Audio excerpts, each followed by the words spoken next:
ই করেছে 5,000 টাকা দিব হেতির বিয়ে হয়ে গেলে, ঠিক আছে? মানে আপনার এক্স এর বিয়ে হয়ে গেলে, এক্স না, হেতির বিয়ে হইলে আমি মন থেকে দোয়া করলাম পাগলা মসজিদে 5,000 টাকা দিয়ে আসবো।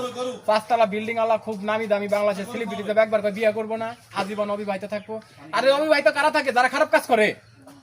যারা খারাপ কাজ করে 12 জায়গায় নৌকা ডুবায়, নগ্গি 12 জায়গায় গাড়া থাকে, হেরা খারাপ বিয়ে করে না। আর যাদের সংসার করার ইচ্ছা, তারা ডিভোর্স হওয়ার পরে বারবার ফ্যামিলিগত ভাবে হোক, এলাকাগত ভাবে হোক, তারা বারবার চেষ্টা করে যে আমার মেয়েটা, আমার বোনটা কিভাবে দ্রুত বিয়ে দেওয়া যায়। রাস্তায় নামে ব্যবসা করে না, 20,000 টাকা পেমেন্টে কাজ করাইবো না, পার্লারের মেয়াদে শিডিউলে পাঠাইবো না। আমার কথা কি আপনারা বুঝতে পারছেন? যদি সংসার করার ইচ্ছা থাকতো, বিয়ে করার ইচ্ছা থাকতো, সুন্দরভাবে জীবন লিড করার ইচ্ছা থাকতো, কেউ একজন আমাকে সারা দেশের মানুষের কাছে আমার খারাপ বানাইলো, ওকে আমি খারাপই থাকি, কিন্তু উনি তো ভালো, উনি ভালোভাবে বিয়ে করে সংসার করুক। কেন উনি এখন পর্যন্ত বিয়ে করে না?